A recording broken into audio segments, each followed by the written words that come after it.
Hello? Yeah, can you hear me? Yeah, I can hear you now. But yeah, so what's called when you brought up that point about the Hebrews, I think it was chapter 10 or 11. 11. Yeah. Mm-hmm. Hebrews chapter 11, that was a good point to see what he was doing. But yeah, just some props because you know your book pretty well. But my point that I want to bring to you is like in Christianity, you know how once you accept Jesus or like once you accept the sacrifice of Christ, you're good for life, right? According to your belief. My question, Mo, isn't about what's according to my belief.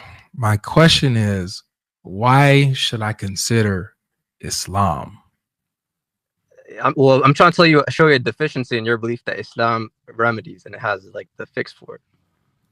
I got you. So you're saying that Islam has a fix for Jesus being a sacrifice for us? Well, that's not the issue. Isn't Jesus being a sacrifice? The issue, my personal issue that I have, is that like once you accept that Jesus sacrificed on the cross, and you're basically guaranteed heaven, then what? There's no point for you to do anything else on earth. Like you know, you're just here for no reason. You're just wasting your time. Okay. And how does the Quran solve this? So in Islam, we have a concept where we have a day of judgment. So on the day of By the judgment, way, for the record, I don't agree with that, but just going with you, how does the Quran or Islam solve this? yeah, because look, on the day in Islam, you know, we have the day of judgment. On the day of judgment, you're gonna come, Allah, you're gonna see it, you're gonna talk to Allah subhanahu wa ta'ala. He's gonna tell you whether you're going to heaven or you're going to hell. And so you have to work all the way up until the point of death, and at the point of death, then everything is sealed off. There's no point in your life where you just, okay, I accept Islam now I'm good. Like you have to make sure that you're good until the end of your life. That's not true. So you don't have to be Muslim until you die. It doesn't matter if you're Muslim or not. What? It doesn't matter if you're Muslim or not. You're already determined where you're going to go before you do anything or believe anything. Well, Allah knows where you're going to go, but you have the free will to pick it.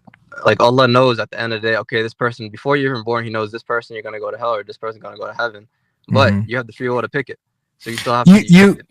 You would agree that there's a difference between like foreknowledge, like what you just described, knowing something before it happens, and then being the cause of what happens, right? Yeah, there's a difference. Okay, I agree. What I'm saying, or what I'm arguing, is that within Islam, it doesn't matter what you do. You can become a Muslim, not become a Muslim.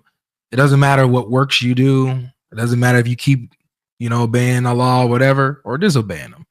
It doesn't matter because Allah has actively decided, not because he knows what you're going to do, but he's made you for heaven or he's made you for hell according to what he's decreed. Yeah, I heard the hadith when you brought it up for the guest before, but that hadith, you're reading into it where he says that he's the one who sent you there, because from my perspective, Allah just knows what you're gonna do from the time that you were even like conceived as an idea. He knows everything that you're gonna do until like the end of time. Okay. So like from the time you were born, right when he struck you outside of from Adam, and he knew you were gonna come into existence. He knew what you were gonna do. That's why he knows. Okay, this one's going to hell, and okay, this one's going to heaven.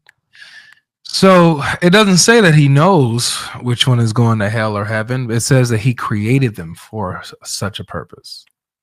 The created part is a little bit kind of like, because Allah subhanahu wa ta'ala, he also says that what's called, some people, there's like a group of like a certain number of people. It doesn't say certain number, but there's certain people who are created for hell, and there's certain people who are created for heaven. But those are like categories. Those aren't specific people. So like you could be one of the people. You could be one of the people who's like who's created for heaven. Like you could fill one of those spots. So it doesn't matter what I do, right? No. That's not what I'm saying. I'm saying that the spot is there, and you could fill that spot, but it doesn't mean that you specifically, from the time you were born, that's your spot. Like that's guaranteed for you. It depends on what you do with your free will. Let's go with this, and let's see if it says what you're saying or if it says something else. All right. So it says, we already read the hadith earlier. let's go straight to what Muhammad said. Okay, Aisha, peradventure, she thinks that the kid is going to paradise. Straight shot. Muhammad says, Aisha, peradventure, it may be otherwise. The child who died might go to hellfire. Why though?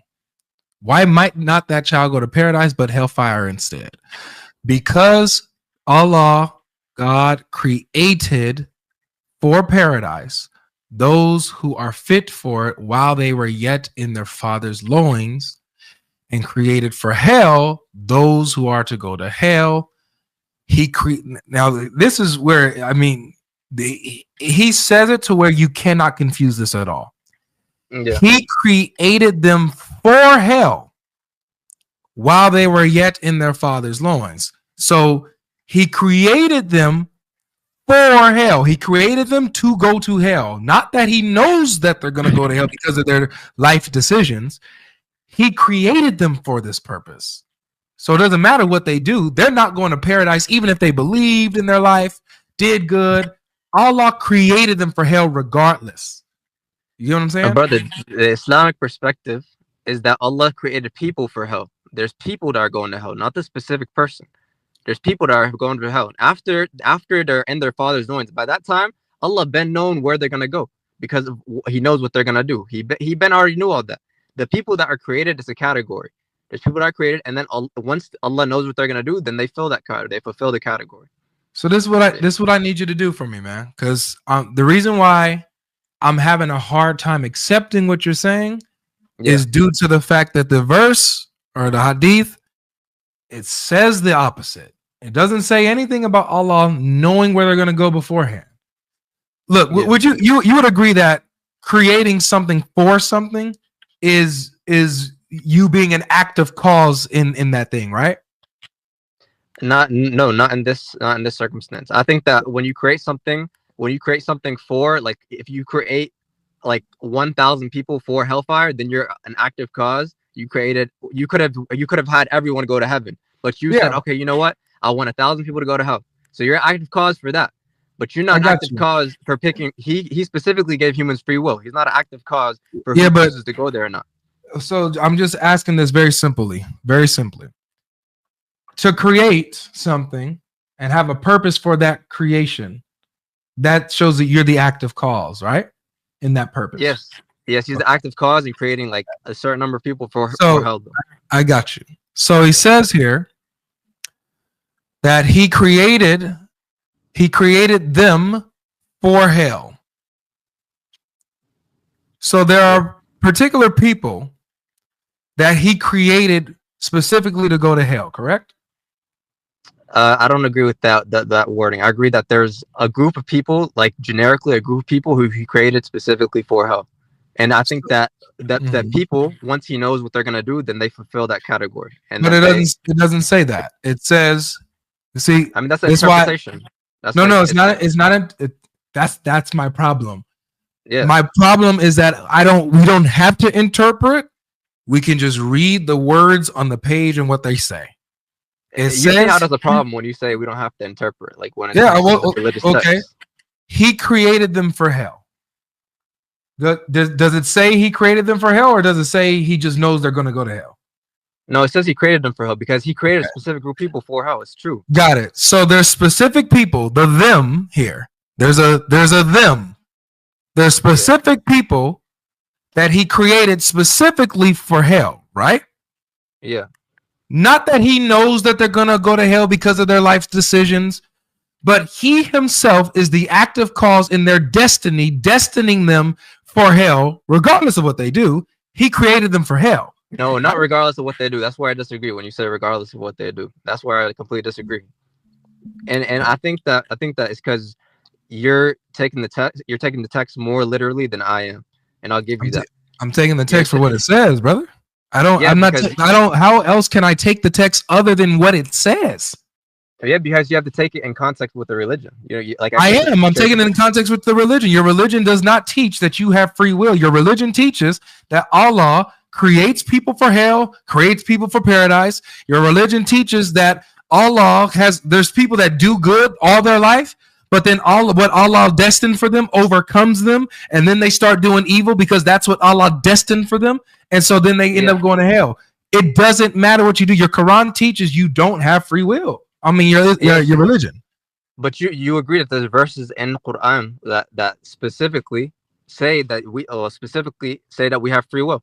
No. And so when you no, bro. Look Surah Al-Insan verse 2, it says inna hadina sabila imma shakira wa imma kafura. Let's do that. Let's do that real quick. Let's look at some Quran verses. Surah Al-Kahf, it says faman sha'a falyu'min wa man sha'a falyakfur. Whoever wills, let him believe, and whoever wills, let him disbelieve. Oh, now that sounds like free will. However, you can't will unless Allah wills, right? Yes, you can. But that comes back to what I'm saying. Allah subhanahu wa ta'ala, He knows what you're gonna do. Because He made you do what you do. You can notice this. How is it that I can only will if Allah wills for me to will? That's not free will. Do you understand? It is free will. It's a little bit complicated, but it is free will. And this discussion. Discussion about free will and predestination is a complicated discussion. Even in all religions, it's a complicated discussion. I agree that you got God's sovereignty and man's free will. That is a deep topic. However, what ain't deep or confusing is when you got something directly saying that you cannot will unless another wills for you. That means that it's not my will, it's that person's will. I don't think that's what it means. I think it means that you can't will unless it confirms with God's will. So you can't do anything against God's will. So do I have the free will to do? Is it my will or is it His will? It has to be both. That's what the verse saying. It has. How is it both? How is it both? If I can only will unless He wills for me to will. How is it mine? It is yours. But give me a second. I'll be able to explain it. But it's still gonna be like I said. It's still gonna be a little bit complex because of free will and predestination. It's like when you have like two items, like two trains that are going, and they're mirroring each other, doing the exact same thing. And then you say that one of them is obviously copying the other one, but it's not. That doesn't have to be the case. They can both just simultaneously be making the same decision. It's same with humans and Allah subhanahu wa ta'ala. When we do something and Allah predestines it, we both do the same action. When He does what? When He does what? And he predestines it.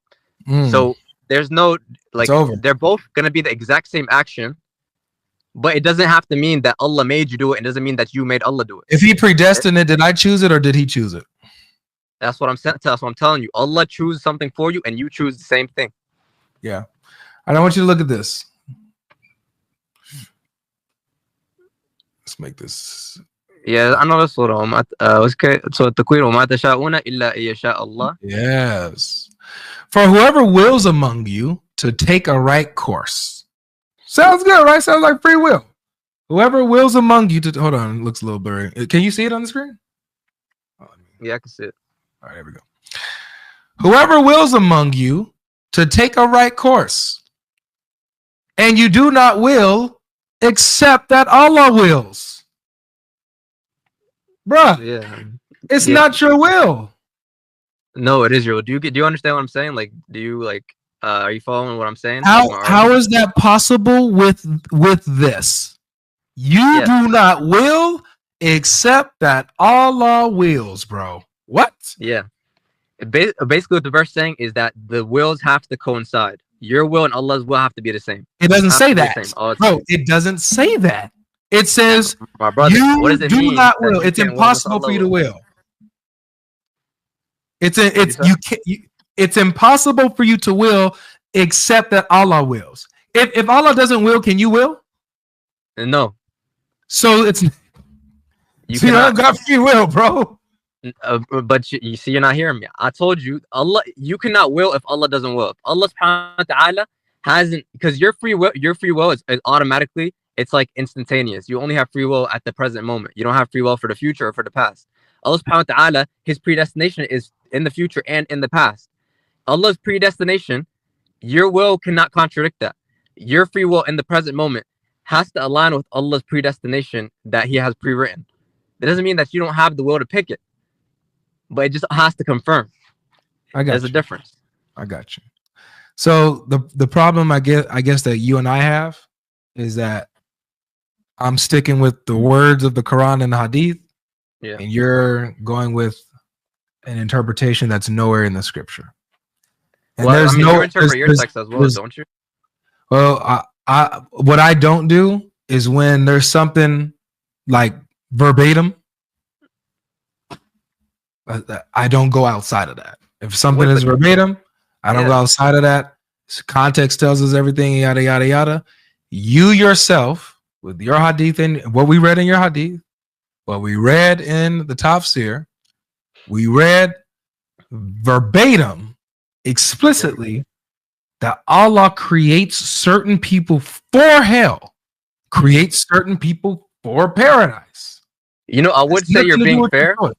I would say you're being fair if you made an effort to to merge the two verses that was called that say one is saying free will and one saying that you don't. Brother, both, that's what a Muslim would do, and that's what you do for the Bible. Like if you have a Bible, you have a verse that says faith without works is dead. You have a verse that says works without faith is dead. You do whatever you can to merge the two verses, but you don't do that for Islam. In verse 28, it says, "For whoever wills among you to take a right course." Sounds like free will, right? Yes. Exactly. I'm being fair that I'm saying it appears like that's straight up free will. For whoever wills among you to take a right course. That's straight up free will, isn't it? That's free will. That's exactly what I'm saying. That's the free will. Okay. And Allah tells you that has to confirm His will. So you see, I'm not being uncharitable. I can read a verse for what it says and take it for what it says. For whoever wills among you to take a right course. Whoever of you wills, that means you have your desire. You can choose to either take the right course or not. Right? Yes. However, the next verse says, and you do not will unless Allah wills. That eliminated any idea that your will is your own. It's Allah's will. You cannot will to take a right course. You cannot choose to take the right decision unless Allah wills for you to want to choose to take it, brother. It goes beyond just like the choice you make. The even desire before the choice is not yours. You cannot will to make the right decision. Can't want to unless Allah wants you to want to. Can God put that in your heart though? Can God put that conviction in your heart? Would you say that's still free will though? There's a difference between God convicting the heart, but there's and you not being able to will something, want something, will something. It's your choice, unless He wills it for you. That right there, those are two completely different things. Go ahead. Hello. I didn't hear anything you just said. I said there is a difference between God convicting the heart, right? Yeah. Working in the heart to where you will to do God's will or you want to do the right course versus you not being able to will unless Allah wills for you to will. Yeah. Those are two different things, bro. That's like saying like, you know, if you do something good and you're like, I would have never been able to do this if the Lord didn't put the conviction in my heart to be able to do this good work. And I give all the glory back to Him because he that's basically what the verse is telling you. But you're not seeing it that way because you're coming at an angle of criticism. You're not looking at it. Brother, I'm just reading it for what it is. Yeah. The Bible says that. Yes, the Bible says that God works on man's hearts and draws them to Him and helps restore them to where now they will to do God's will and walk according to kingdom work. This doesn't say that. This is different from Yahweh. You will to do the work of the gospel. But you can't will to do the work of the gospel unless God wills for you to will to do the work of the gospel. Yeah. It means it's not your will. What? Wait, what? Say that one more time. I'm gonna say it one time, man, and then I'm gonna go ahead and wrap it up. Yeah, because my connection is not that good, anyways. But I had a question. My main reason for coming here, I wanted to ask you about the salvation issue. Yeah, but you said that this would solve that Islam solves the issue of, oh, you believe in Jesus as your eternal salvation, therefore you have nothing to work towards, so it doesn't. You don't really have an incentive to do good works. But that doesn't solve the problem in Islam when you don't have will to do your own good works or to get to paradise because your destiny is already destined. But you know that's not true because you see Muslims every day striving to do good work. No, no, brother. Muslims striving to do good works is different from what the Quran actually teaches. Now, I can just say, if I'm looking at Muslims doing good works, they only do these good works because Allah willed for them to do these good works. They only want to do it because Allah wants them to want to do it. It's not of their own free will, according to their religion. Yeah, because Allah helped them towards that. He guided them towards that. So, but in reality, there's no reason to even do these good works because each Muslim, your destiny is already determined. Some of you are created for paradise. Some of you are created for hell. What you do doesn't matter.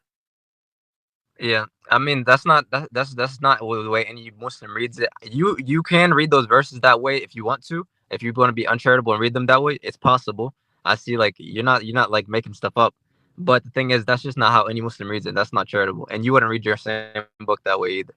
Saying it's not charitable that's crazy. Yeah, but what's it called? I'm gonna go though because my connection is kind of bad. Well, I appreciate you, man. Come back again, bro.